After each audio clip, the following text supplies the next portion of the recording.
Eu vou iniciar a chamada, então. Se alguém tiver algum problema, por favor, me relata pelo chat. Parece que o nosso mouse está com algum problema técnico. Eventualmente, vou precisar da ajuda da nossa equipe de informática. Então, hoje eu queria dizer que o Futuro Olímpico, que é da NTP, veio aqui nos visitar, vai participar presencialmente. E eu vou iniciar a chamada, então. Pela Secretaria Municipal de Mobilidade e Transportes, a Débora ou Adriana dos Santos Guimarães. Presente?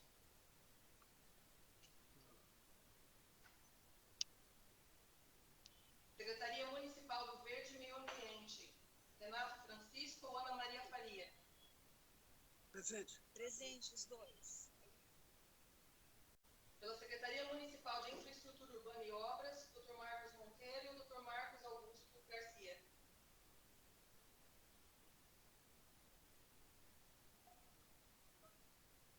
Pela Secretaria de Fazenda, Dr. Luiz Felipe Arellano ou a doutora Cláudia Bice Romano?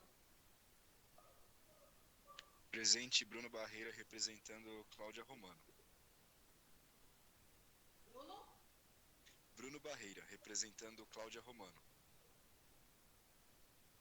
Obrigada, Bruno. Pela Secretaria Municipal de Relações Internacionais, Dr. Carlos Eduardo Batista ou Júlia Santos de Brito?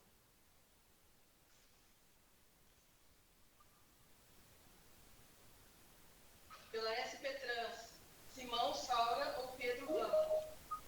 Simão presente, Pedro aí também. Pela CET, Priscila Cardoso Barreto, Cristina Maria Soja. Priscila, presente.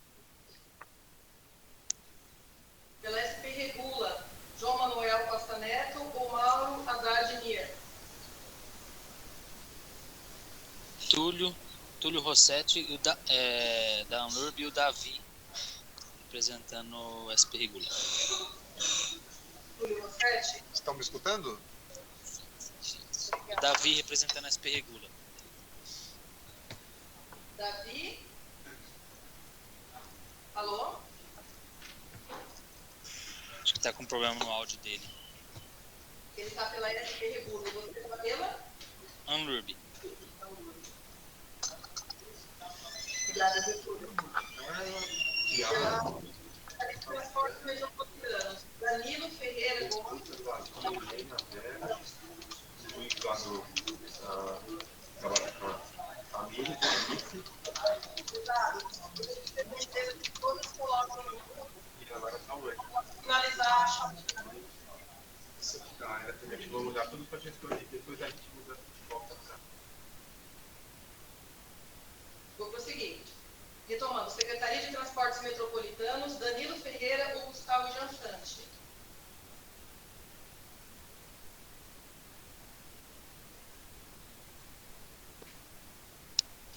Pela EMTU, Marcos Correia Lopes ou Alexandra Renata Domingues?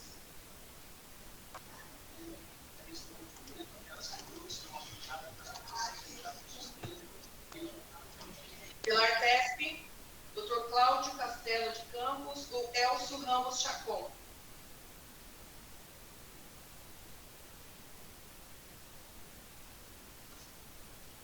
Pela USP, Paulo Santos de Almeida, Tércio Ambrise, Denise Croce e Maria de Fátima Andrade.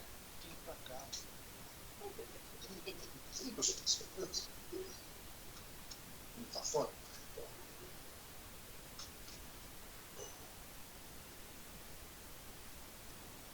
Pela Unesp, Rogério de Oliveira Rodrigues, Mauro Hugo Matias, Presente. Mauro Hugo, Perdão, Mauro. Mauro Hugo Matias, presente. Unesp. E Alexandre Perinoto. Rogério de Oliveira Rodrigues, presente. Obrigada, Rogério. Pela CIMA, Oswaldo dos Santos Dupont e Ricardo Cantanari.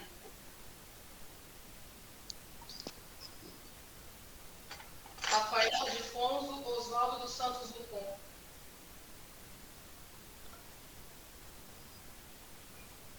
CETESB, Carlos Kitsen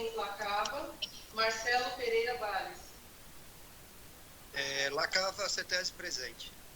Obrigada. Marcelo Bari presente também. Obrigada. E CCT, Carmen Araújo ou Ana Beatriz Rebouças? Carmen Araújo presente. E Ana Beatriz também. Pelos transportes coletivos de passageiros do sistema estrutural. Do Francisco Armando, o Carlos Alberto Fernandes. Carlos Alberto, suplente, presente. O Francisco está viajando. Obrigada, Carlos Alberto.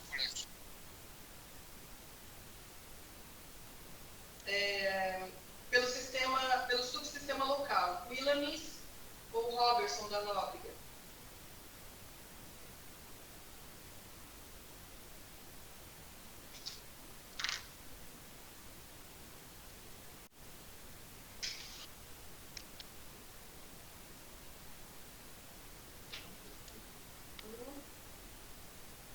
Pelo Sindicato dos Transportes Escolares, Wesley Florencio ou Carlos Eduardo Monese?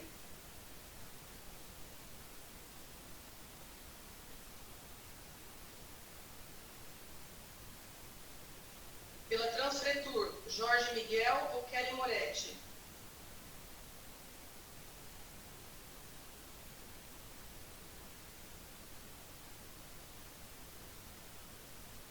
Estão todos me ouvindo? Eu estou ouvindo. Perfeitamente. Estou ouvindo, acho que agora corrigiu o problema do áudio. Obrigada. Então, vou repetir. Sim, ouvindo. Jorge Miguel, Kelly Moretti, presente?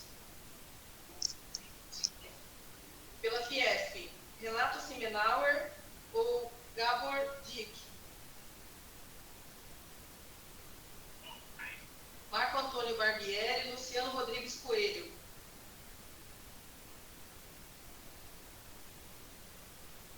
Pela Anfávia, Gustavo Bonini ou Marcos Saltini?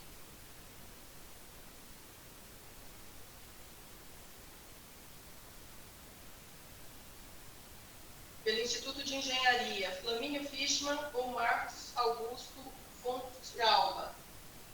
Flamínio Fischmann, presente aqui. Obrigada. Pela NTP, o senhor Olímpio está aqui conosco. O Eduardo Vasconcelos está no vídeo, Eduardo, ou não?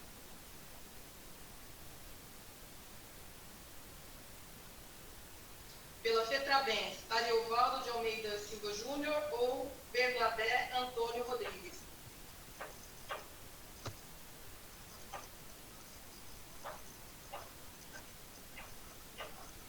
Pelo Sindicato dos Engenheiros do Estado de São Paulo, Edilson Reis ou Glei Rosa? Edilson Reis. Glei Rosa, presente. Obrigada, gente. Pela BBE, Adalberto Maluf ou Ieda de Oliveira? Olá, bom dia, Adalberto presente. Bom dia, obrigada. Pela NAMA, Mário César Mantovani ou Luiz Marcelo Marcondes?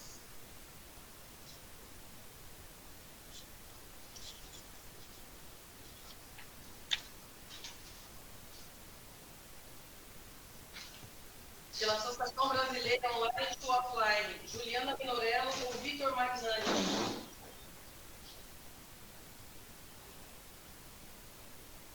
Pela ABIMAC, Reinaldo Fontes ou Odilei Lucati? Bom dia a todos. Reinaldo Sarques, presente. Obrigada. Pela OAB, doutora Tatiana do Cumbuva ou doutor André de Castro dos Santos?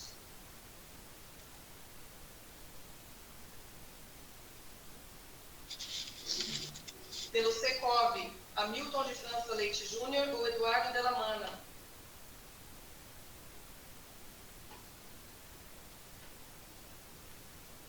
Pelo CREA, Vinícius Marques e Marinelli?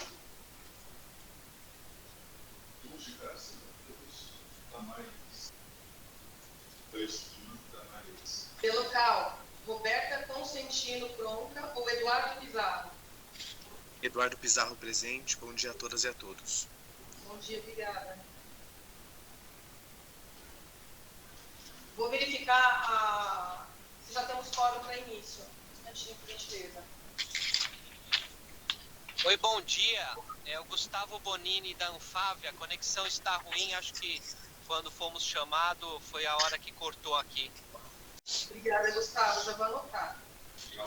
Também eu, Renato Simenal, da Fiesp Sindipesca, estava sem som. Não sei se você anotou a minha presença. Bom dia, Reinaldo. Seu áudio está bem baixinho. Tem como você aumentar?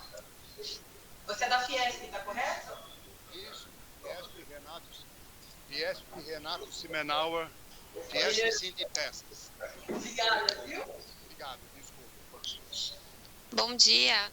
Não sei se me ouviram, a Priscila da CT. Priscila, vou anotar aqui. Não tinha te ouvido, não. Bom dia, Davi da SP Regula. Não sei se vocês me ouviram também, estava com problema no áudio. Já, Davi. Ah, legal. A presença. Obrigado. E a Priscila já tinha anotado também. Obrigada. Obrigada. Tem mais alguém que não tenha chamado ou que não tenha ouvido? Bom dia, Carlos Fernandes. Bom dia, doutor Carlos. SNRI. Perfeito. Vou verificar o quórum, então.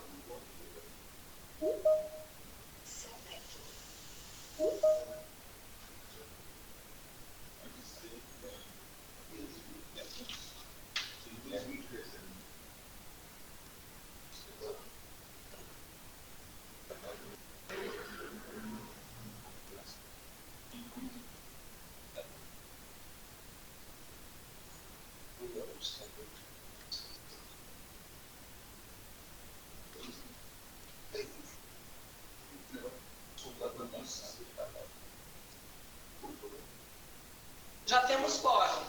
Todos têm a pauta? Sim. Então, eu vou pedir licença para a gente iniciar a gravação dessa reunião, ok?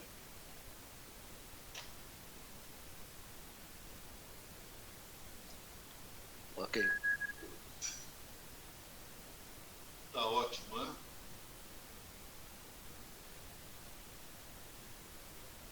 Um minutinho. Pronto, iniciamos a gravação. Muito obrigada a todos. Bom dia a todos. Prazer estar com vocês hoje aí nessa quinta-feira. Finalmente hoje fez um pouco de calor, né? Dá para a gente poder ficar com um pouco mais refrescados, né? Queria agradecer a presença do Lírio, que está aqui hoje conosco, né? Da NTP. E vamos iniciar então essa reunião. Nós tínhamos um ponto de pauta que era a apresentação da homologação e descarbonização da frota de táxis da cidade de São Paulo. Mas o Ceará, ele me ligou ontem à noite, ele pediu para que a gente pudesse transferir essa apresentação para a próxima reunião. Eu não sei se o Ceará está presente, né? Mas eu sugeriria, então, que a gente passasse essa prova. Espera um minutinho só, deixa eu anotar aqui. Eu sugeri que a gente passe, então, esse primeiro ponto da pauta para a próxima reunião e nós iniciaríamos com a apresentação dos resultados dos relatórios 31 de março da frota de ônibus de São Paulo, com o Simão Salvo. Bom dia, Simão. Tudo bem? Você pode... Bom dia, secretário. Bom dia a todos. Tudo bem, graças a Deus. Então, vamos estar com você, Simão. Tá ok. Vamos tentar projetar aqui a apresentação. Um minutinho.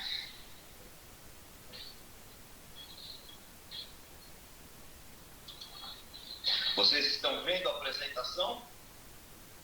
Sim, já está carregado, sim. Ah, ótimo. Então vamos lá. Bom, antes de apresentar alguns dados efetivos sobre os relatórios, só para uniformizar a linguagem e lembrar a todos do que é que nós estamos falando. O inciso 8º, parágrafo 6º do artigo 1º da Lei 16.802 estabelece que as empresas operadoras de transporte coletivo apresentem até 31 de março de cada ano de exercício um relatório anual das emissões da frota sob sua responsabilidade relativo ao ano anterior, detalhando as quantidades de quilômetros rodados por cada veículo cadastrado no nosso sistema, o consumo de combustível, o total anual das emissões de cada poluente de gás de efeito estufa e, além disso, apresentar as medidas de controle já existentes a serem implantadas no sentido de reduzir o consumo de combustível e as emissões. Bom, consonante a isso, nós inserimos também nos contratos de concessão do nosso sistema essa exigência, né, com a obrigação de que todos os nossos contratados, os concessionários, nos apresentem um relatório que foi padronizado, né, eu acho que boa parte do nosso grupo aqui lembra disso, nós discutimos isso em uma das reuniões ordinárias do Confrota e aprovamos um modelo de relatório e esse modelo é o que a gente está exigindo que os concessionários apresentem. Além disso, havíamos desenvolvido uma ferramenta denominada Refrota, conjuntamente com o IEMA, Instituto do Meio Ambiente, e essa ferramenta ela contempla aí as frotas de cada consórcio, quilometragem percorrida, consumo de combustível e assim sucessivamente, para auxiliar na composição dos dados aí e alimentar o relatório que acaba consolidando todas as informações necessárias.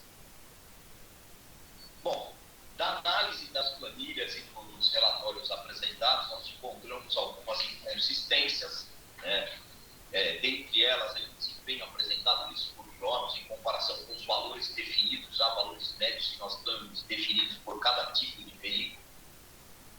Percentuais de biodiesel continua esse ano, muito parecido com o ano passado, uma avaliação do percentual de biodiesel misturado ao diesel, e houve aí algumas inconsistências na apresentação durante a elaboração desses relatórios. O pessoal acabou, em alguns casos, mantendo um percentual padrão, não considerando as variações. Nós tivemos meses com 10%, meses com 12%, chegando um ou outro mês a 13%, e aí nós solicitamos aí que fossem ajustados esses valores.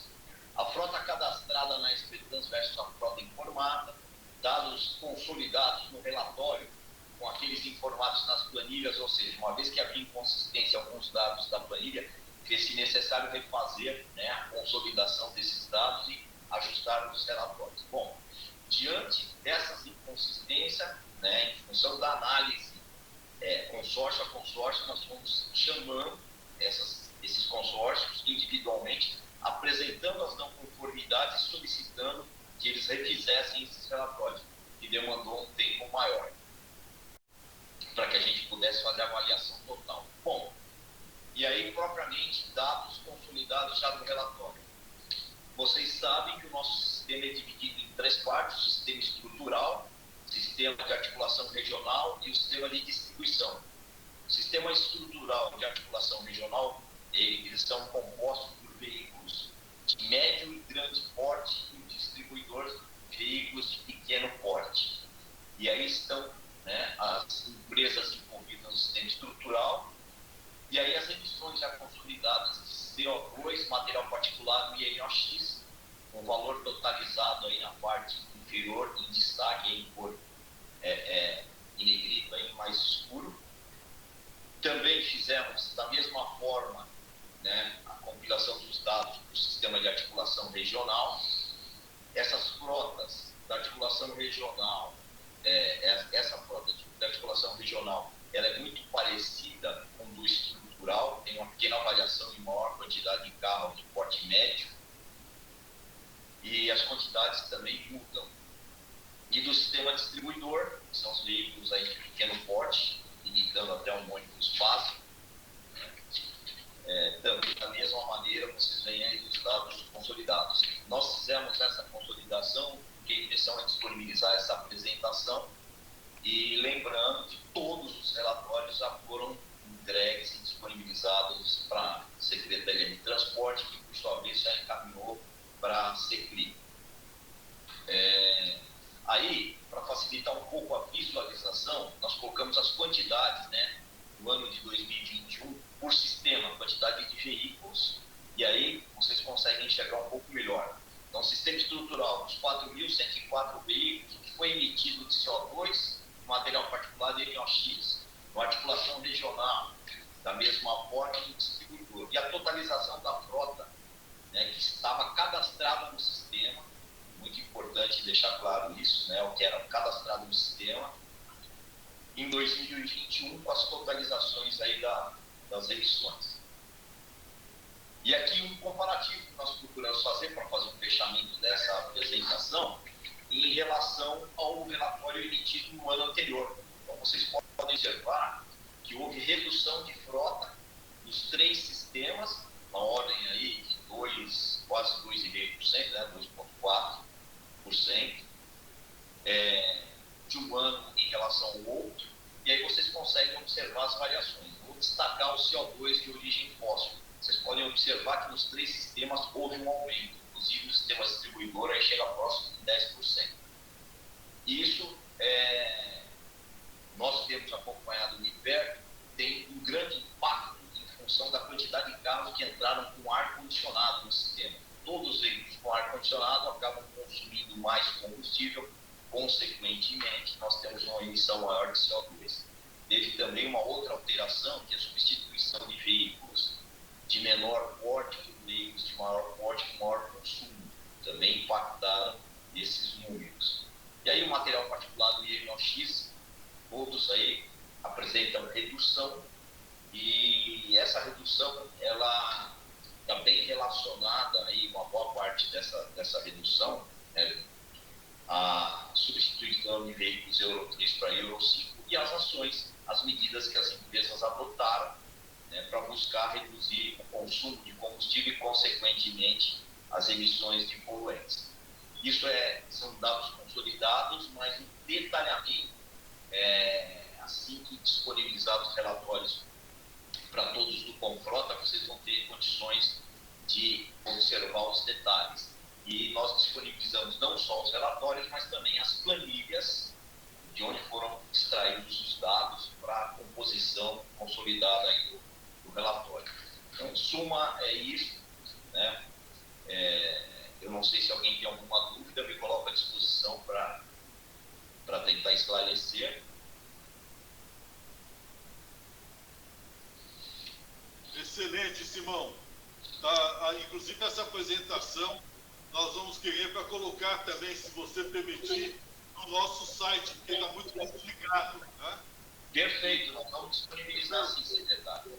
Ótimo. E os relatórios, eu quero informar a todos, também estarão disponibilizados no site da Seclima também, como o Simão informou. A única questão agora só é a Secretaria de Comunicação que está fazendo as adaptações para o nosso site, mas logo, logo, em breve, já vai estar dentro do site da Seclima também, da Seclima, acessíveis os relatórios. Tá? Complementando, secretário, nós vamos disponibilizar o de 2020 e 2021, correto? Isso, 20 e 21. Perfeito. Tá? Simão, você pode tirar a apresentação? Tá? Não faço para tirar. Palavra com os conselheiros. Carmen Araújo, por favor. Não interrompe. Oi, bom dia. Obrigada, Simão, pela apresentação. Eu tenho umas questões e eu acompanhei o tamanho do esforço que foi gerar esse relatório, então parabéns para vocês pela essa consolidação. Para nós que estamos aqui acompanhando a lei, é muito importante que a gente tenha as emissões da referência do baseline da lei, que é 2016, porque esses são números absolutos e a gente não consegue, com a comparação com o ano anterior, saber a que distância nós estamos do cumprimento da lei. Então, uma pergunta é se vocês têm os dados de referência por operadores do baseline ao qual eles são cobrados. Tinha a questão do contrato 19, a lei 16, uma questão que foi equacionada por vocês. Mas isso poderia ficar disponível para que a gente tenha esse acompanhamento um pouco mais completo? Oi, Carmen. Temos sim, temos condições de disponibilizar, só lembrando que o baseline está bem associado à questão da substituição da tecnologia, né? Mas é óbvio que é perfeitamente comparável com o que está aí. Nós temos o baseline e a frota que operava em dezembro de 2016, que é o que a lei exige, não temos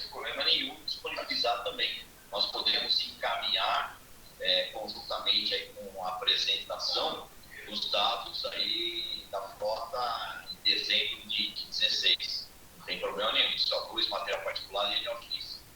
Agora, Simão, dando um spoiler, vocês chegaram a fazer uma comparação de qual a distância que nós estamos, ou as metas contratuais foram prejudicadas com a pandemia, mas vocês têm uma noção de quão distante nós estamos das metas anuais? Nós estamos na primeira etapa, Gabi, que seria 2028, material particular de NOx, nós estamos bem adiantados, né? Eu não me lembro mais dos percentuais, o Pedro está aqui ao meu lado, se ele lembrar, ele pode complementar, mas o material particular de NOx, estamos bem adiantados.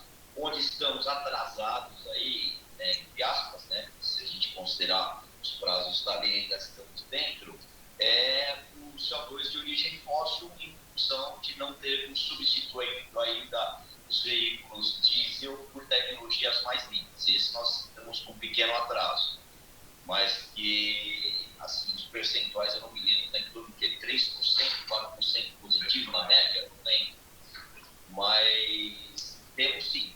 A gente tem gerado aí alguns gráficos para que a gente possa acompanhar periodicamente isso, e o ponto positivo é que nós conseguimos substituir praticamente 100%, acho que estão faltando 140 carros, para a gente eliminar o Euro 3 do nosso sistema. E aí a gente vai estar com 100% do Euro 5, e a partir do ano que vem, com a entrada de veículos Euro 6 também, acho que nós vamos ter um salto maior ainda em material particulado e NOx. Então, onde está o problema hoje é exatamente no CO2. CO2 nós estamos positivo ao invés de estarmos, né, negativo. E desce principalmente a entrada de veículos com ar-condicionado, que tem aumentado o consumo de combustível aí na ordem de 10, 12%, pelo menos. Tá, uma outra questão. Ó, só complementando, o Pedro me trouxe aqui os dados de material particular, nós já reduzimos, nós reduzimos aqui material particular na ordem de 71% em relação ao baseline, né, a frota de dezembro de 2016, e o NOx na ordem de 45%. Agora, o CO2 nós estamos positivo em 13%.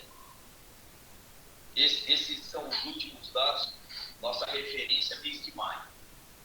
Nós temos que lembrar também, Simão, que a climatização é fundamental hoje para a frota, né? Sem dúvida. Nós agora é ampliar todo o sistema de climatização da cidade. Exatamente, é um item de conforto essencial, e aí nós temos que buscar um equilíbrio. Temos que pensar também, tenho conversado bastante, na variabilidade também da frota. Não é só em direção à eletrificação importante, mas nós vamos entrar com o Euro 6 e também tem aí a metanização que está sendo analisada também, que é importante. Então, tudo isso, né, vai ter que entrar nesse sistema. Né? Marcelo Valles, por favor. Obrigado, secretário. Simão. Bom dia, Marcelo. Tudo bem? Obrigado pela apresentação. Eu fiquei numa dúvida aqui em relação ao biodiesel. Os problemas que você encontrou eram só os lançamentos que as empresas fizeram em relação aos percentuais? Ou há realmente biodiesel em percentual diferente do que a lei está estabelecendo no mercado? Bom, Marcelo, na realidade, o que nós estamos observando pelas notas fiscais de entrega do óleo diesel, que está tendo variação no percentual. Então, assim, teve meses que o biodiesel entregue nas garagens era 10%, e hoje, se eu não me engano, nós estamos em 13%, correto? Pelo estabelecido pelo governo federal. E teve meses de 12%, meses de 13%. Houve variação no percentual, né, de biodiesel misturado ao diesel entregue nas empresas. Hoje, por exemplo, ele está em 10%. Então, assim, o que nós observamos, como os técnicos que elaboram os relatórios, eles tinham a informação de 13%, nós pegamos em consistência que ele padronizou, por exemplo, no relatório dele, para cálculo, 13%, e não era uma verdade. Então, nós pedimos para que ele atualizasse. Janeiro foi 10%, então corrija. Lance 10% para o cálculo de emissões sair correto. Fevereiro foi 12%, maio foi 13%. Então, nós nós fizemos o ajuste para o valor correto que foi de fato utilizado e queimado. Ok, obrigado. Disponha. O Olímpio tem uma pergunta, por favor. É bom vir mais para perto. Simão. Oi, Olímpio, bom dia. A minha pergunta é a seguinte: tem um baseline de 2016 que é baseado na quilometragem total rodada pela frota em 2016. Como houve essa pandemia em 2020, 21, né? 21 e 22, eu queria saber se a previsão para 2023, 24, 25, mesmo sem pandemia, é de redução da quilometragem total rodada pela frota, porque vai haver provavelmente menos passageiros por causa do teletrabalho. Então eu queria saber qual que é a expectativa de vocês da SP Trans em relação à quilometragem total rodada estabilizada da frota após a pandemia.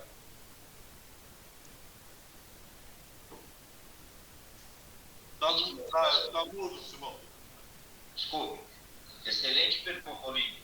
É importante deixar claro aí, foi muito boa a pergunta do Olímpio, em razão da gente esclarecer que a quilometragem interfere diretamente nesse aspecto. E ao contrário do que as pessoas imaginam, Olímpio, em dezembro de 16, a quilometragem rodada, em função do tamanho da frota, que era de quase, acho que aproximadamente 14.500 carros, não me lembro o número exato, nós rodávamos menos do que estamos rodando hoje, nesse período da pandemia, com menor quantidade de carros. Então, a quilometragem anual, média da frota, ela aumentou. Os carros estão rodando mais, em menor quantidade, mas rodando mais. E assim, como eu havia explicado numa outra reunião nossa, o nosso pessoal de planejamento, em função do que você comentou, do teletrabalho, da redução aí de passageiros do sistema, nós estamos, acho que, com uma média hoje aí de 85% do total de passageiros em relação anterior à pandemia. Eles estão fazendo a reavaliação do nosso sistema, e o prazo limite para eles concluírem esse estudo é setembro, né, de qual vai ser essa frota de referência, se a gente vai manter a do contrato original, se não, e em função dessa frota de referência é que nós vamos ver de fato a quilometragem aí, média anual de cada sistema. Mas, assim, tudo está mostrando que vai ficar mais ou menos próximo do que nós estamos praticando atualmente. Não está mudando, porque hoje nós temos 85% da demanda, mas nós estamos oferecendo 90 e poucos por cento de frota. Nós estamos oferecendo uma quantidade maior do que o que nós temos de demanda hoje. E a ideia é ou manter esse número modal, ampliar, chegar no total maior. Mas o nosso planejamento operacional está trabalhando com esses números aí. Isso, inclusive, é parte integrante do último aditivo de contrato assinado com as empresas. Está lá, tem uma cláusula dizendo que nós temos que fazer a conclusão desse estudo da frota de referência até setembro desse ano.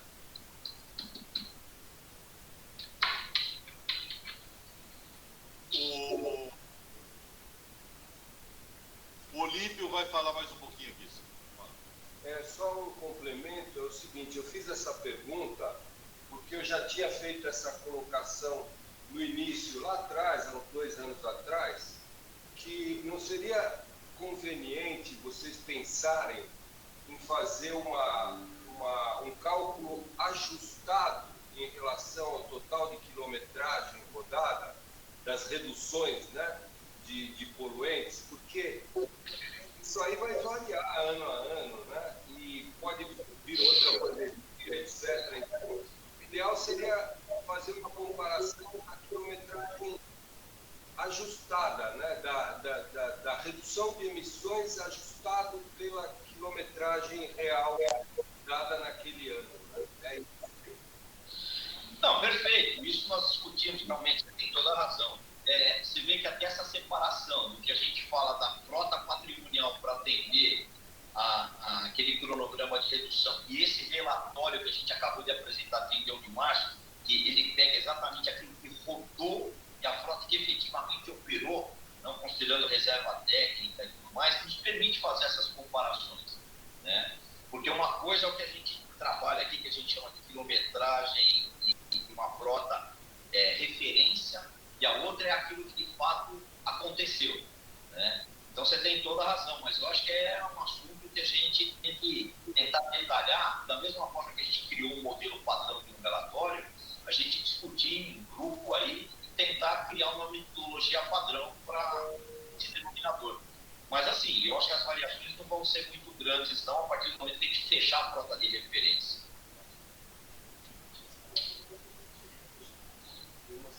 Ok, Carmen Araújo, por favor. Só complementando essa questão que o Olímpio levantou, já tinha levantado, eu concordo com a questão do Olímpio, que é isolar os fatores que afetam as emissões. Uma vez que a gente está associando a uma redução a um operador e existe um efeito de planejamento, que é o que o Olímpio colocou, embora ele já esteja previsto no contrato e nas condições contratuais de redução de emissão, talvez no caso de se saber se, olha, está 14% acima, qual foi o impacto disso, né? O Simão comenta do ar-condicionado, ele estava previsto, já se sabia do efeito do ar-condicionado, o aumento ou diminuição de quilometragem, o tamanho dos veículos alterando, o perfil da frota. Talvez, Simão, se nós tivéssemos acesso a dados um pouco mais detalhados, a gente pudesse fazer uma análise para refinar um pouco e entender esses efeitos e ao que se deve, né? Se for, obviamente, que a emissão não é o objetivo final, o objetivo é o transporte das pessoas na cidade. Então, e essas medidas de redução, elas têm que ser adequadas àquilo que é o objetivo principal. A minha sugestão é que a gente analise, talvez, com os dados um pouco mais granulados, de perfil de frota, da quilometragem, do que aconteceu, para que a gente tenha essa informação que o Olímpio está colocando, né? Que é esse ajuste, né? Dos efeitos, do que tem levado a esse aumento, diminuição, e o que pode ser feito para adequação, se for o caso. Não, perfeito. Eu acho que assim, é por isso que eu estou propondo nós conversarmos aí o que seriam as informações detalhadas. Perfil da frota por tipo de veículo, quanto a frota rodou no mês, e assim sucessivamente. Para nós não tem problema nenhum. Uma parte dos dados, inclusive, eles são disponíveis no site. Aquilo que não tiver disponível lá que for necessário, eu não vejo problema nenhum. São dados públicos, eles não são dados fechados. Agora, a gente tem, desses relatórios que vocês vão receber nas planilhas, lá tem todos os dados, por tipo de veículo, ano de fabricação do veículo, quanto cada carro rodou, quanto ele consumiu. Desses relatórios que vão ser disponibilizados no site, vocês vão ter essas informações, vocês conseguem comparar, inclusive, como o Olímpio comentou, o ano de 2020, o ano de 2021, que foram anos atípicos, né? E aí, quando nós passarmos a frota em relação ao baseline de dezembro também, então, eu não vejo problema nenhum, não. É perfeitamente possível. Agora, tem que lembrar que a cidade é dinâmica, a frota não é fixa, né? Hoje, esse mês, nós estamos com 13.500 carros, dependendo do que acontecer na cidade, essa frota pode aumentar, né? Ela pode diminuir. Então, assim, isso nós vamos ter essa condição fixa nunca. A quilometragem vai aumentar e vai diminuir em função dessas variações. Lembrando que essa cidade aqui ela é viva 24 horas por dia. E o sistema de transporte tem que acompanhar tudo que acontece na cidade. Tem outra coisa também que a gente precisa observar. Talvez seja o caso da gente analisar a metodologia, né, Simão? E ver se há necessidade, seria muito importante talvez a gente rever e ver quais são os pontos específicos que tem que constar, né, doravante nos relatórios, né? Eles são bastante detalhados, quando estiverem disponibilizados aí, todo mundo vai ter acesso, já são bastante detalhados. Mas o Olímpio colocou uma questão aqui que talvez seja importante, com uma norma talvez estabelecida, a gente consiga reduzir eventuais subjetividades, né, e colocar isso de maneira mais extensa. Isso pode ser feito. Acho que vale a pena a gente analisar isso com calma. Tem uma outra questão também que a gente está observando da própria apresentação da Anfávia há 2 sessões atrás. De fato, é muito complicado verdade, nós pensamos em redução de gás carbônico, né, Simão? Pela apresentação mundial lá da Anfávia, o máximo que a gente vai conseguir é um aumento menor até 2035. Eu não me esqueci daquela apresentação porque ela foi bastante reveladora, né? É importante a gente também ter isso um pouco em mente, né? Cláudia Vice pediu a palavra, impressão minha? Ah, não, ela está entrando. Mais alguém quer se manifestar? Bom, vamos passar então ao segundo ponto da pauta, que é a apresentação da eletrificação da frota e retrofit, que vai ser feito pelo Piovesan, Gilson Ademir Piovesan. Ele já se encontra aí? Sim, eu estou aqui. Bom dia a todos. Bom dia, Piovesan. A palavra está com você, por favor. Ok. Bom, a apresentação que eu tenho aqui eu posso compartilhar, correto? Da minha parte, porque eu mandei esse material para vocês, mas nesse caso eu que compartilho, é isso mesmo? É melhor, sobe você, porque aí você já manipula, né? Fica mais fácil. Obrigado. Sem problema, sem problema. Ok, pessoal, obrigado pelo tempo aqui, eu prometo ser breve aqui. Eu vou primeiro falar um pouco sobre a WEG e explicar um pouco sobre a parte de eletrificação. E aí depois eu fico aí aberto a perguntas e a qualquer momento que alguém quiser interromper, fique à vontade, ok?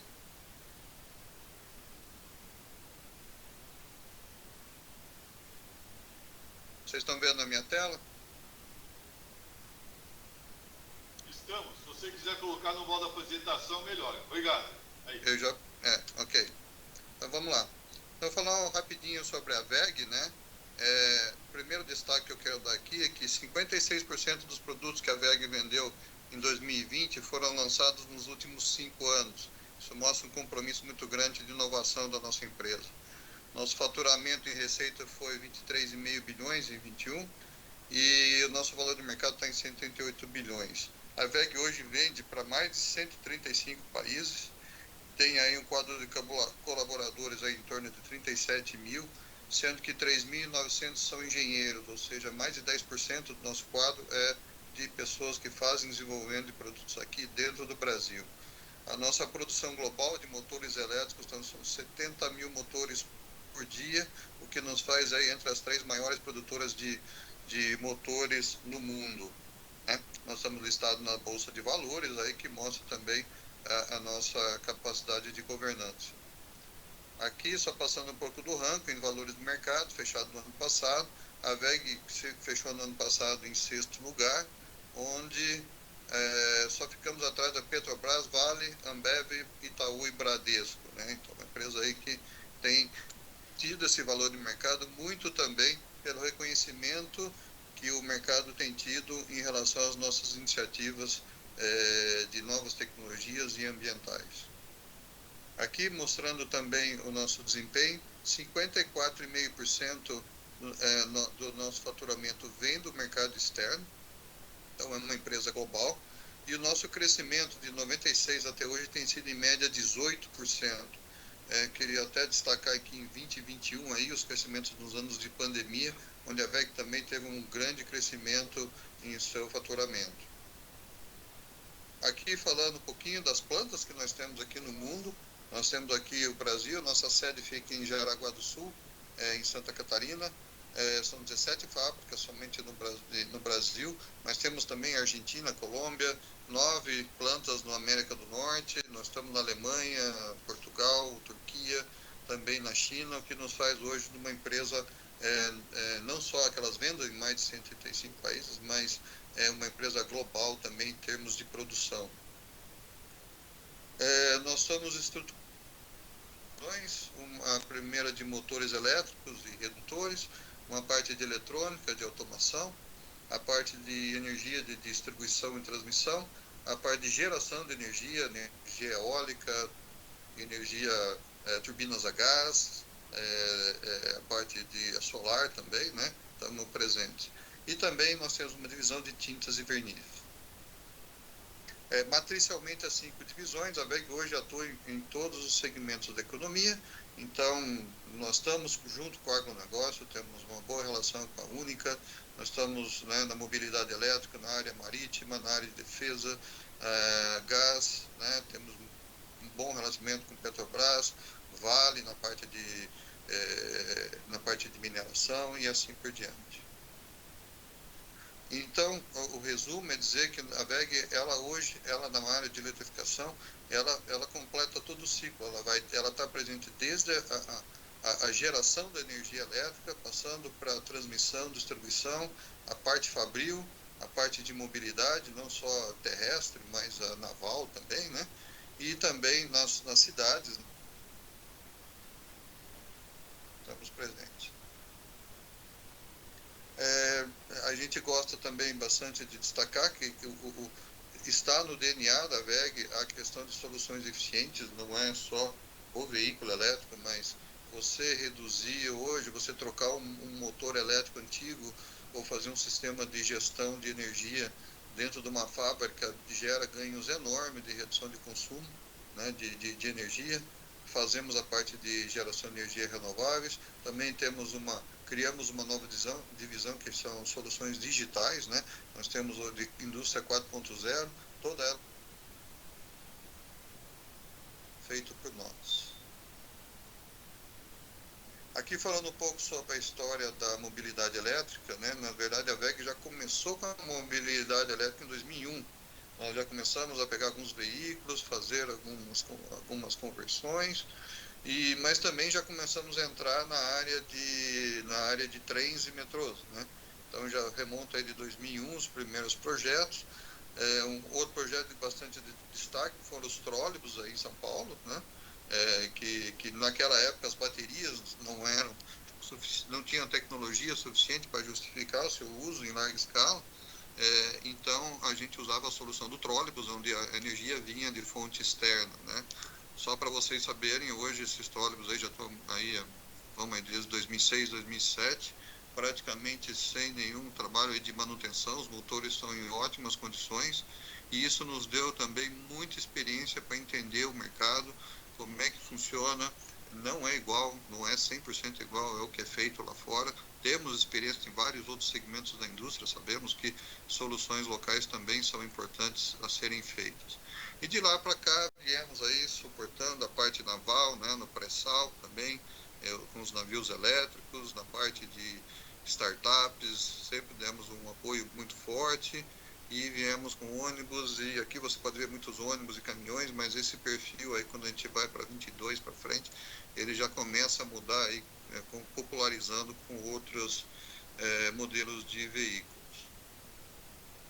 Então, para dar um pouco de experiência, né, que a WEG, a gente trabalhou praticamente com todos os tipos de tecnologias de eletrificação.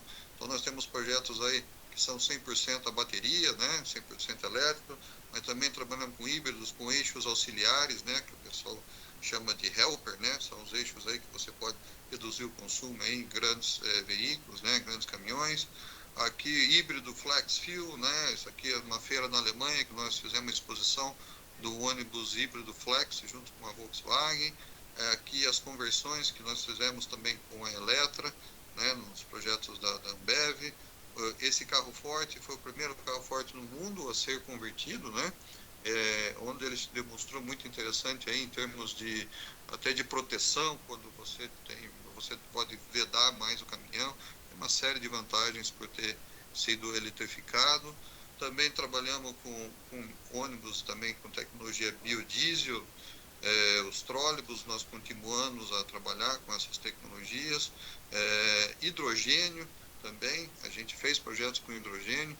Vale lembrar que o hidrogênio ele substitui a bateria, mas o motor que traciona esse veículo ele é um motor elétrico como um caminhão, ônibus ou qualquer outro veículo a bateria. Então o hidrogênio não necessariamente compete com o carro elétrico. O hidrogênio ele compete mais com a bateria do que com o carro elétrico em si, né?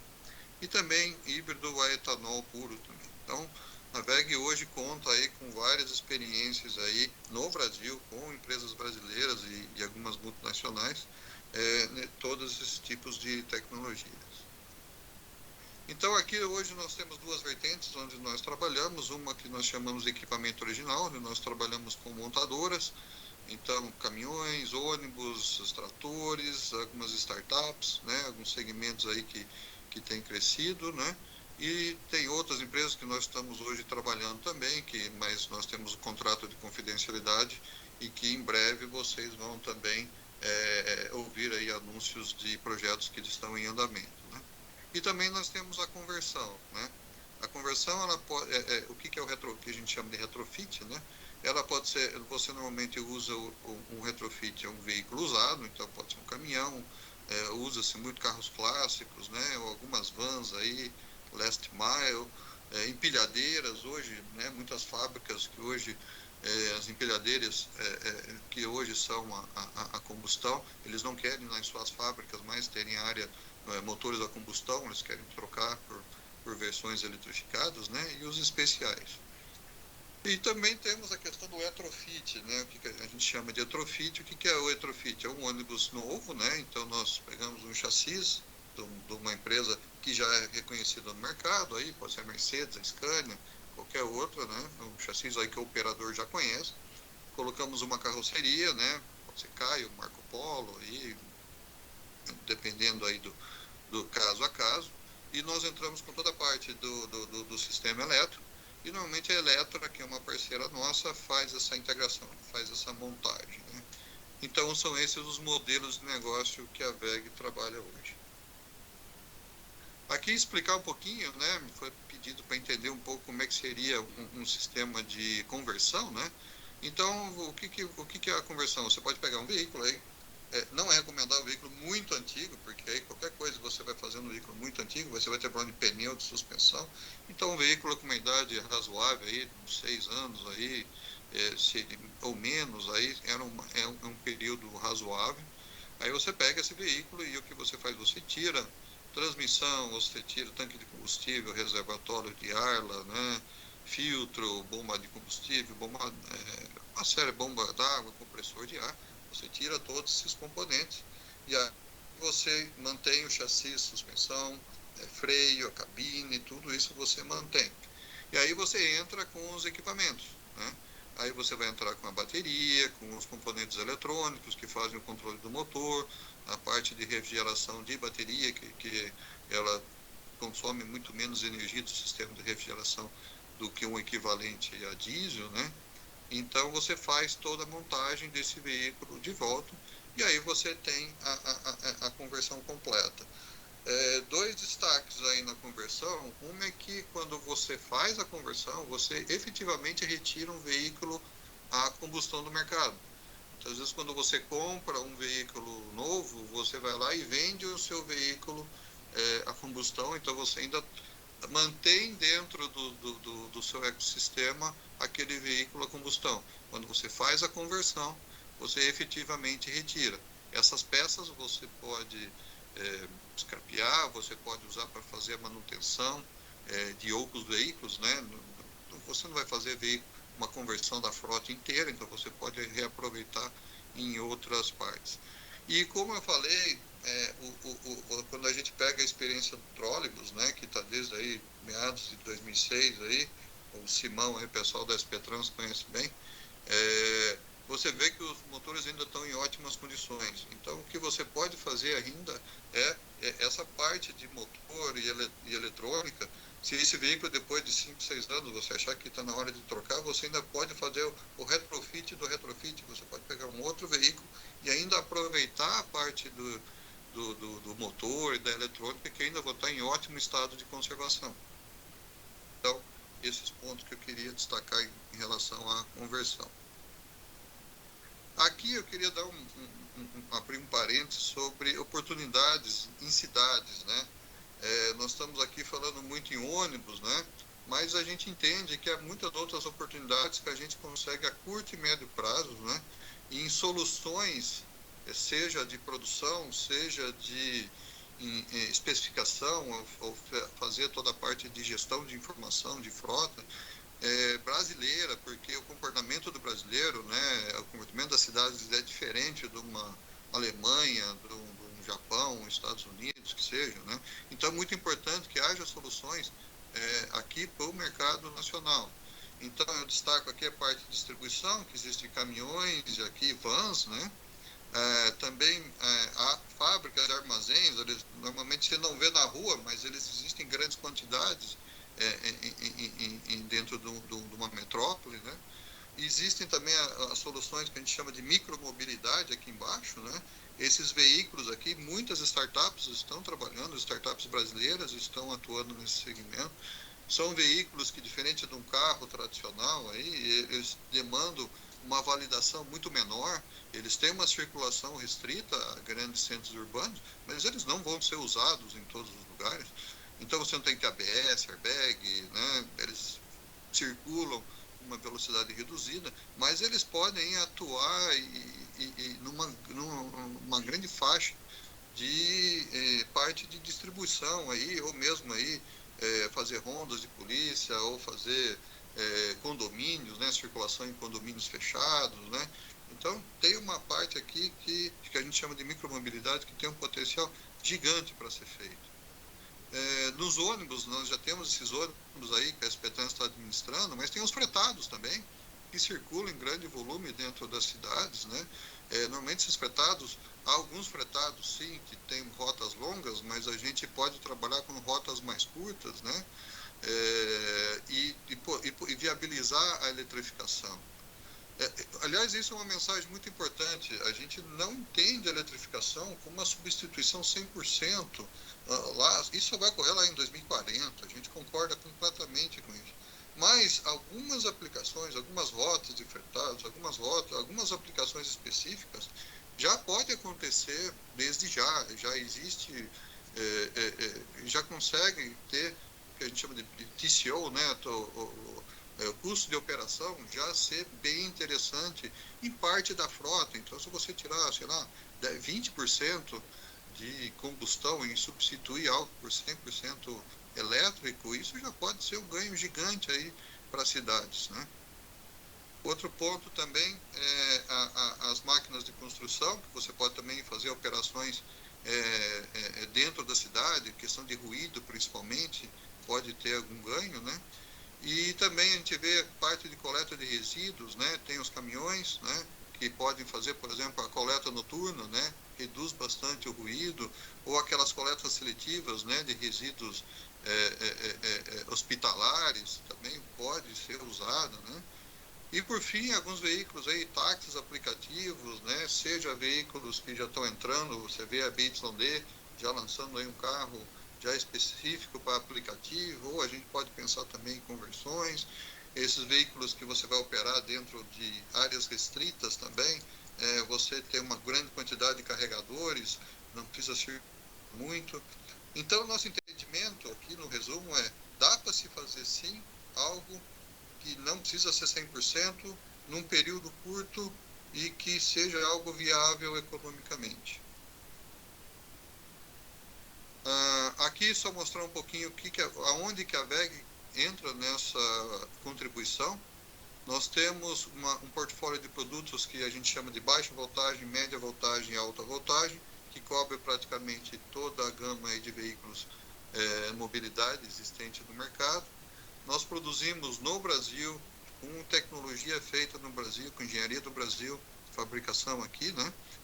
O motor elétrico de tração, o inversor, que seria o sistema de injeção, vamos dizer assim, do motor elétrico, o sistema auxiliar, que seriam os motores auxiliares do ar-condicionado, do freio, né? Ou aqueles acessórios como cestas aéreas, né? Aqueles elevadores que tem em veículos, tudo isso pode ser eletrificado. E também a parte de geração de energia. Então temos os geradores, que a gente pode usar caso alguém queira fazer uma gestão de um veículo híbrido, né? Então você transforma a energia do motor a combustão em eletricidade, e também fazemos também os pacotes de bateria. A gente faz as montagens dos pacotes de baterias lá em Jaraguá, fazemos a especificação, e é importante que nós conseguimos customizar o pack de bateria. Então, se você não tem uma rota tão grande para fazer, a gente pode reduzir o tamanho da bateria exatamente para a rota que você precisa e aí você consegue reduzir de forma significativa aí o custo do veículo. Além da parte de mobilidade, eu gostaria de destacar aqui também a parte de estações de carregamento, assim como os motores, inversores, a gente faz esses carregadores aqui no Brasil, em Jaraguá do Sul, também tecnologia brasileira, desenvolvida pelo pessoal aqui de Jaraguá do Sul, em Santa Catarina. E temos aqui estações grandes de recargas que são usadas em garagens, ou as pequenas, podem ser residenciais, shopping center, farmácias, temos toda essa gama de modelo. Além disso, nós também temos, como eu tinha mencionado antes, a parte de digitalização, então eu posso não só fornecer esses equipamentos, mas fazer uma gestão inteligente da frota. Muita gente se preocupa com a demanda de energia, então a gente pode fazer um carregamento de uma frota de forma inteligente, você vai carregando um a um, não precisa fazer uma sobrecarga de energia numa frota, tudo de uma vez. A gente pode também selecionar horários onde a energia comprada é mais barato, então ele carrega automaticamente quando for mais barato. E aí nós temos o carport, que também são soluções onde você pode usar parte ou total energia solar, né? Simplesmente da parte solar. E aí eu destaco 2 projetos que nós temos aqui, um que foi em Fernando de Noronha. Hoje Fernando de Noronha, toda ela é uma ilha, ainda mais, apesar de ser um paraíso natural, a energia toda ela é termoelétrica, né? Então nós estamos com fazendas solares lá para trabalhar para que ela opere apenas o máximo possível com energia verde. E nós temos aqui também garagens, né, que tem os nossos carregadores, e a própria energia solar você pode carregar os veículos, né? E nós temos uma segunda aqui, que é junto com a BMW, essa empresa chamada Energy Source, que é uma empresa brasileira que está trabalhando no projeto de reciclagem de bateria. Então você vê aqui que nessa garagem aqui também tem essa questão solar, mas você pode ver no canto aqui que existe uma central de baterias. Então, à noite ou quando tem alguma baixa, você estoca essa energia nessas baterias aqui que você vê estacionária. E o importante é que essas baterias são baterias de segunda vida. Então, a grande pergunta é o que nós vamos fazer com essa frota enorme de ônibus aí que está vindo. Nós podemos fazer garagens, temos aí trabalhando em opções de segunda vida de bateria, que pode ter uma série de aplicações interessantes, e que antes de você fazer a reciclagem, nós podemos aí estender mais 5, 6 anos da vida dessa bateria, e o que aumenta em muito a vida total da bateria antes dela ser reciclada. Aqui é um pouquinho da lista dos projetos que a gente tem aqui de ônibus, né, que nós temos até então aqui, por mais de 250 ônibus que nós operamos. Basicamente é isso. Eu fico aqui então à disposição de qualquer perguntas que vocês tenham. Muito obrigado, Gilson, excelente apresentação, viu? E agradecer a você, a VEG, pela apresentação. Temos que lembrar também da importância desse trabalho de retrofit, né? Porque nós estamos trabalhando num sistema que necessita também retirar os carros a combustão e com mecanismos que podem ter baixo custo, um custo menor, né? Portanto, podem ser mais acessíveis, né, a grande parte da nossa frota, né? Principalmente essa frota de transporte que nos auxilia aí diariamente, né? 80 mil buques, nós temos quase 4 mil vans escolares, 34 mil táxis, né? Quase 30 mil veículos de aplicativo, ou seja, nós temos uma frota muito robusta em São Paulo que pode se adaptar, né? E nós já tivemos a apresentação da MWM no que tange a metanização, e agora a VEG apresentando todo o sistema, além do sistema de suporte que ela já tem na parte de eletricidade. Vamos abrir aqui a palavra aos membros do Conselho. Renato, por favor. Boa apresentação, realmente interessante, e é por isso tudo que nós, da Fiesp e do Sindipeça, nós somos contra a importação de ônibus elétricos isento de imposto de importação. Nós temos tudo isso aqui no Brasil, como nós pudemos ver aqui com a VEG, com a BYD, aqui representada pelo Maluf. Eu acho que nós temos tudo isso aqui, nós temos é que incentivar a indústria nacional. Muito obrigado.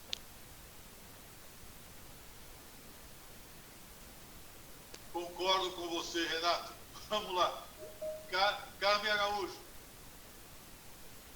Tem umas questões. Primeiro, parabéns pelo esforço da indústria conhecida, antiga. Eu, como engenheira, já conheço há muitos anos.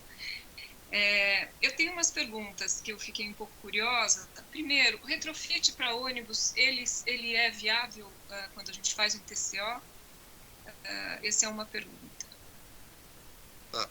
Olha, de uma forma geral, mesmo ônibus ou veículo, ou um táxi, qualquer retrofit, a questão econômica, uma das grandes benefícios quando você faz um retrofit é você poder personalizar, né, ou customizar a sua solução.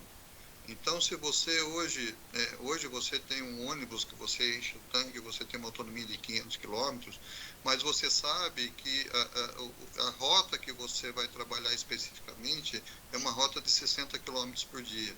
Então, o que você faz? Você customiza, você vai ver, de repente você anda com essa rota sua, ele é todo dia, é um local plano e de 60 km por dia. Então eu posso fazer um motor que não precisa subir uma rampa de 30%, como é a especificação da montadora, nem ter uma autonomia de 500 km. Eu posso fazer um motor menor, uma bateria menor, e considerando que ele só vai operar nessa rota. Então, nesses casos, sim, você consegue avaliar e ter um TCO interessante. Uma outra pergunta é com relação a outras aplicações de uso intensivo, como o caminhão de coleta de lixo. Nós temos, inclusive, é uma questão que eu ia levantar, que nós teríamos que estar analisando os relatórios também desse segmento, e quanto que já há disponibilidade desse produto, quanto a VEG se envolveu nisso, o que tem disponível no mercado, e como é o TCO, quando vocês comparam com o de coleta tradicional a diesel. Nós fizemos alguns estudos até hoje, não tivemos nenhum caso prático, nós fizemos estudos e por N motivos não chegou a acontecer um veículo rodando efetivamente, né? Mas é a mesma lógica também que a gente vê do caminhão de lixo quando a gente fala do ônibus. O que a gente viu aqui tem aplicações bem severas de lixo, né? Que você tem que ir nas comunidades, em que você tem uma operação bem complicada, só que você pode ter outras operações que são bem mais favoráveis à eletrificação. Como a visão da VEG é muito clara, a eletricidade não vai matar em curto prazo o diesel, ainda temos que investir aí em motores a combustões mais verdes, mas a ideia é que você entre em alguns nichos. Então, eu até destaquei, por exemplo, essa coleta hospitalar, que são, por exemplo, veículos que podem também, é uma operação bem menos, digamos assim, que exige muito menos do veículo do que, por exemplo, a coleta, né, tradicional. Então, poderíamos começar a fazer esses estudos nesses casos, né. Outra coisa também, que foi, inclusive, um dos motivos que a gente não teve esses veículos, é que quando a gente faz um projeto, como a gente fez, por exemplo, com a Ambev, a empresa, ela chega e faz e ela toma a decisão. A coleta de lixo, ela já, mais ou menos como o ônibus, ela fica ligada às concessões, entendeu? Então, as empresas ficaram um pouco receosas de fazer projetos nisso, mas não tem clara como é que vai ser como que vai sair digamos, as próximas licitações, né? Qual vai ser o perfil? Então, eu vou investir em uma coisa que depois não vai ser necessária. Então, talvez fosse interessante, como foi feito o trabalho do ônibus, ter um entendimento muito bom, né? Aí o Simão trabalhou aí com a frota aí com a Transvolf, entendeu, né, num período piloto, como é que funciona, para poder se alicerçar nos grandes volumes que estão vindo agora. Talvez essa mesma lógica a gente pode trabalhar com outras frentes, né? Com ônibus fretado, com caminhões de lixo, com qualquer outra mobilidade que vocês queiram atuar. Ok. Secretário, só mais uma pergunta. Eu queria ouvir um pouquinho sobre as perspectivas do hidrogênio.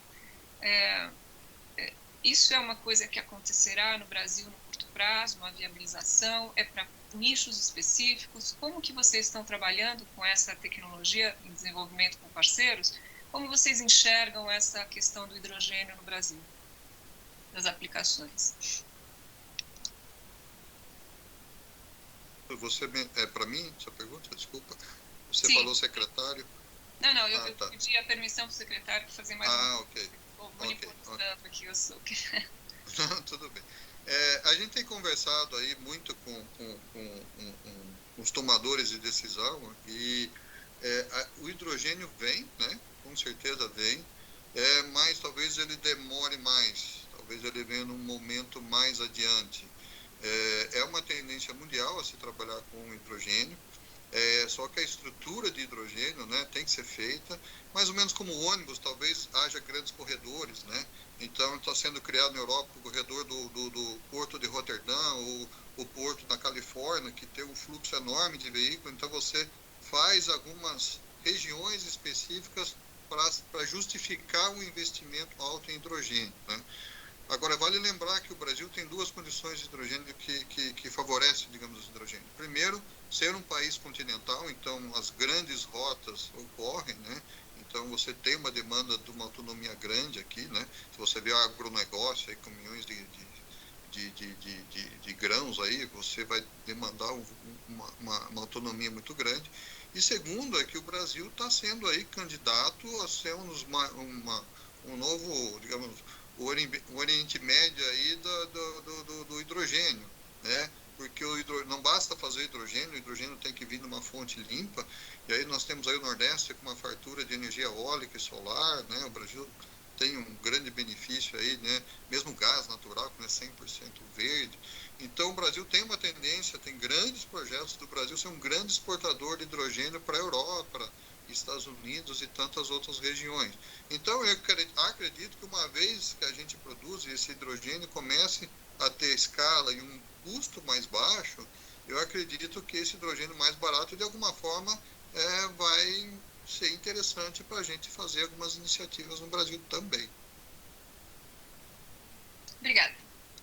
Muito bom, boas perguntas, Carmen. Até nessa questão do hidrogênio, temos que lembrar que a própria Universidade de São Paulo está nos auxiliando aqui no projeto que nós temos com eles de Cidade Universitária e Cidade de São Paulo, né?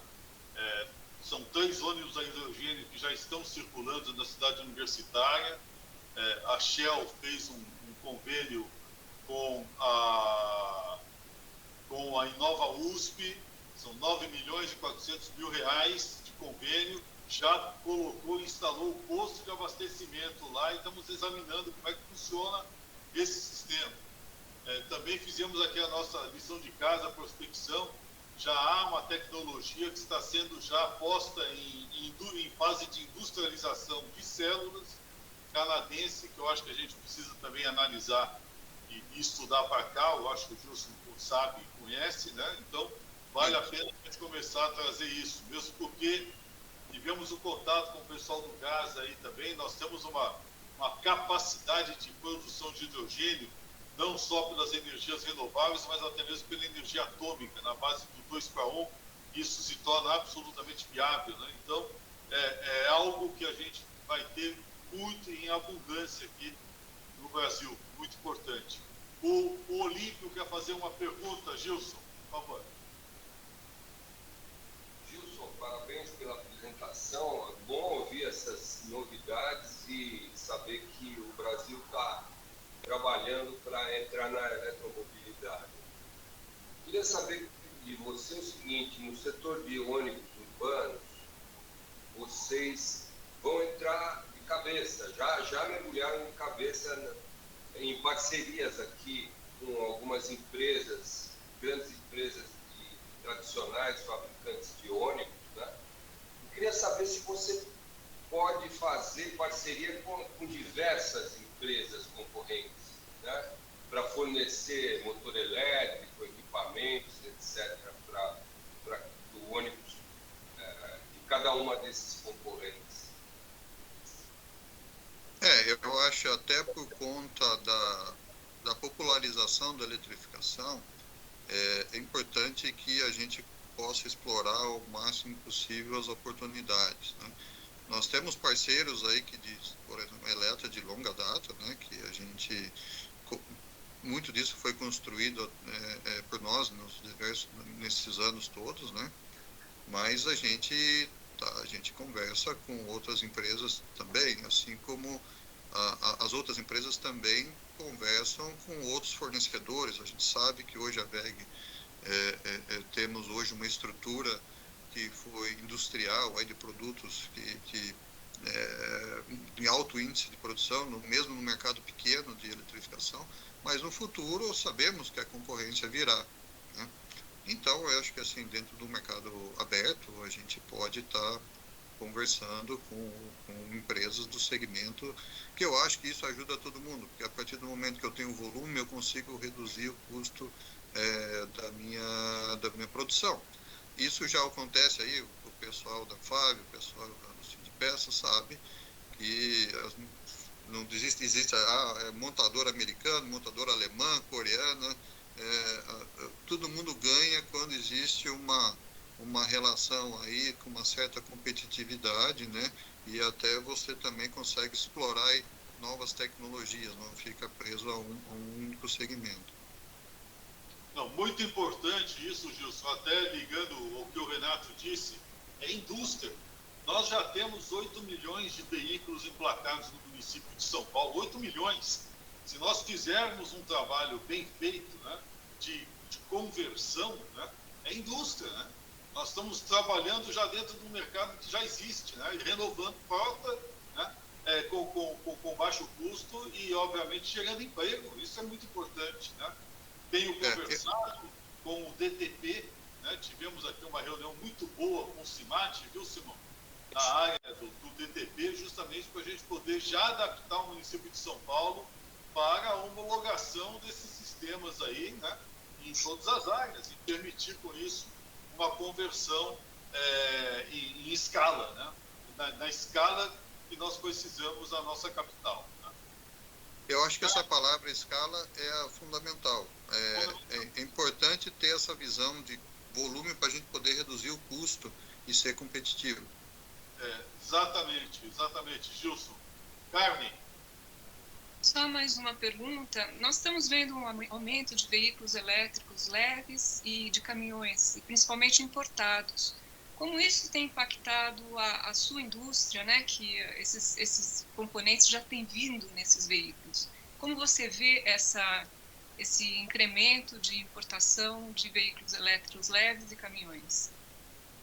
Olha, eu acho, existe um ponto, eu sempre defendo, a WEG trabalha no mercado bastante de competição, já está acostumada com isso.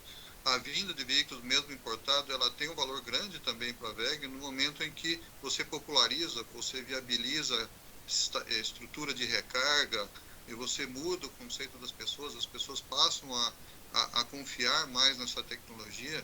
Então a WEG vê isso positivo. E a WEG também acredita, como ocorre com os motores a combustão, se você olhar os carros hoje, né, a combustão, eles não são exatamente iguais aos europeus. Sempre há versões, alguma coisa que faz o carro ser local.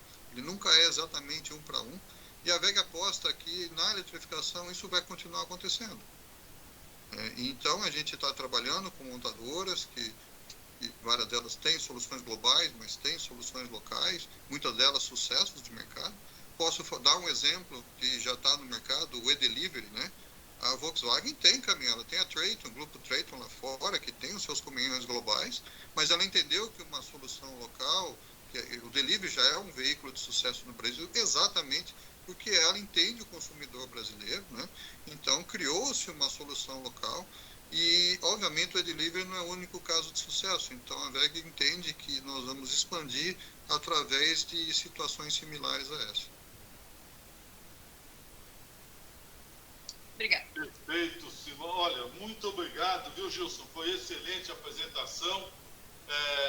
Queria até complementar, porque eu acho que nós vamos no caminho. E é o que você reforçou, escala é tudo, escala é indústria, e a indústria nacional, que a gente precisa priorizar sobretudo.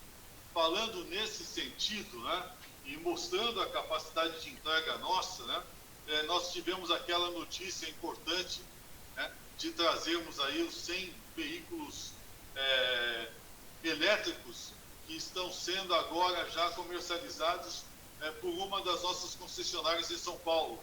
Não é isso, Simão? São mais 100 veículos, né, que vieram, que estão sendo proibidos, mais 100 veículos. E você podia explicar por alto um pouco sobre como é que está essa operação? Como é que ela foi feita? Na realidade, eu não tenho os detalhes da negociação que foi da iniciativa privada do nosso concessionário direto com o mercado. Mas a informação que chegou até nós é que são 50 carros, inclusive da parceria Eletra, VEG, Mercedes e Caio, e os outros 50 me parece que são ônibus Mercedes, 100% Mercedes, são ônibus padrão. E essa é a primeira negociação aí que me parece que está bem consolidada.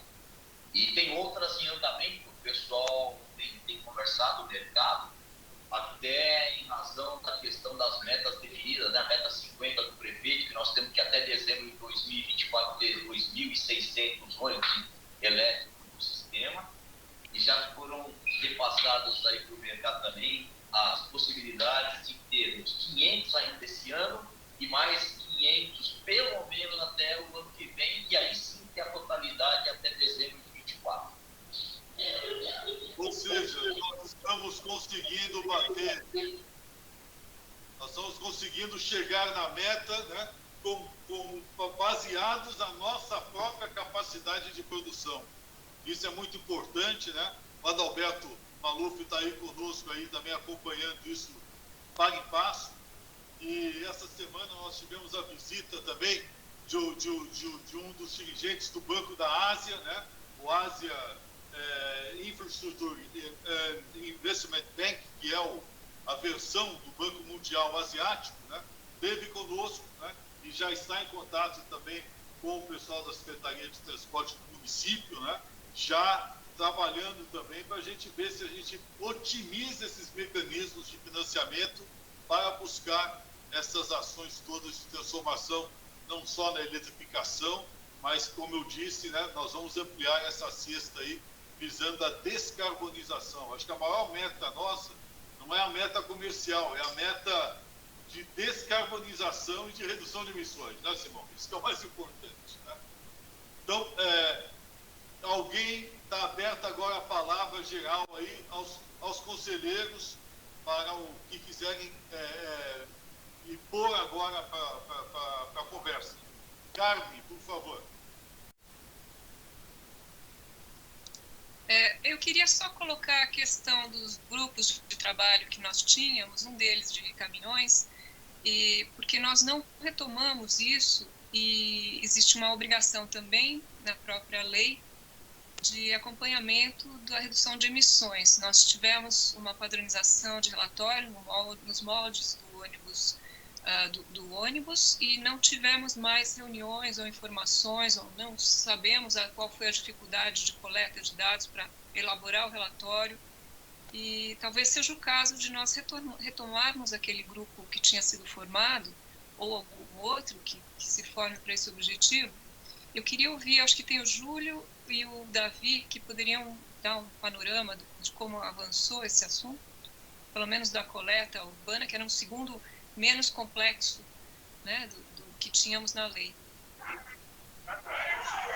Oi, posso falar rapidinho? O Júlio está aí também, mas é muito rapidinho, depois o Júlio pode complementar.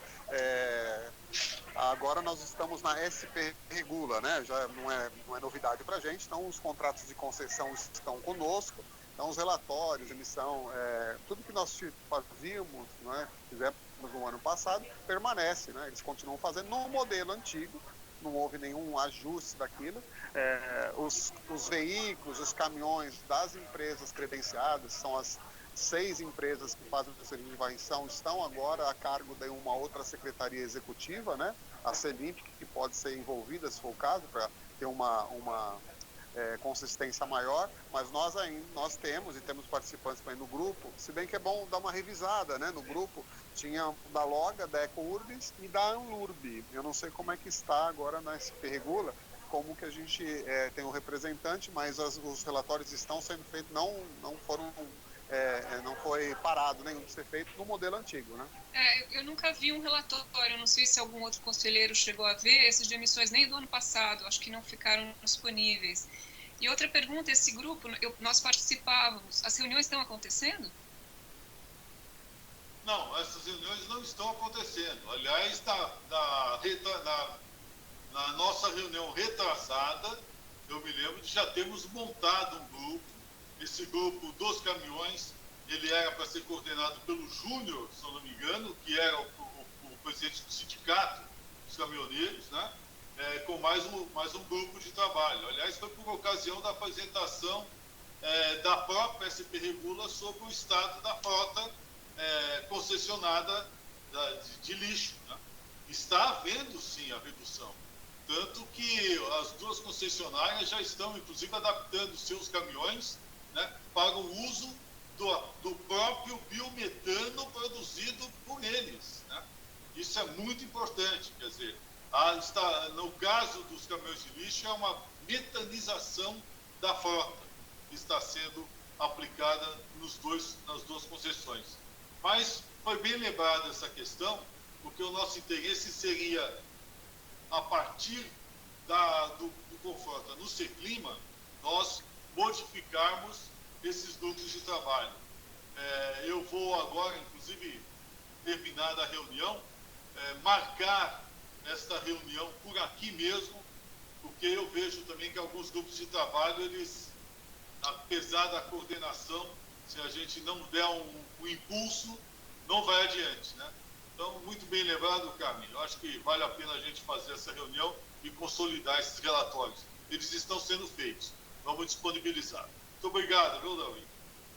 Alguma outra questão? Secretário, divulgar quais são os grupos, divulgar, nós estávamos em grupo e nós nem sabemos dessas reuniões, então talvez divulgar quem são as pessoas, quem coordena, e divulgar os contatos do grupo para o próprio grupo, acho que isso ajudaria. Olha, o que pode ser feito é que os grupos estão montados e há um grupo de WhatsApp para cada um desses grupos. Eu vou verificar aqui, e não sei, eu acho que você estava, inclusive, nesse grupo, Carmen. Então, entendeu? Agora, é aquela história. A gente espera também que haja um certo maior interesse por parte dos próprios conselheiros de tocar o grupo, né? Mas, tudo bem, vamos fazer pela agenda oficial. E Ana Beatriz, por favor. Oi, secretário. Só para complementar a Carmen, eu também sou do CCT, eu participava no passado do GT de caminhões e eu não estou nesse grupo, então gostaria também de reforçar a solicitação da Carmen, por favor, de me adicionar nesse grupo do WhatsApp. Perfeito, ok. Alguma outra questão? Tem alguma outra questão que os conselheiros queiram colocar? Posto isso, eu acho que nós podemos dar por encerrada a nossa reunião com 30 minutos de antecedência. Ok? Ok. Ok. Tá? Olha, muito obrigado a todos. Né? O que eu vou solicitar a partir de hoje é nós montarmos um grupo com os conselheiros. Né? Obviamente um grupo que vai ser a prova de memes, né? de palpite, piadas, né? Vamos só colocar documentos que sejam importantes, não é isso, Adalberto? Pelo amor de Deus, né? Tá certo?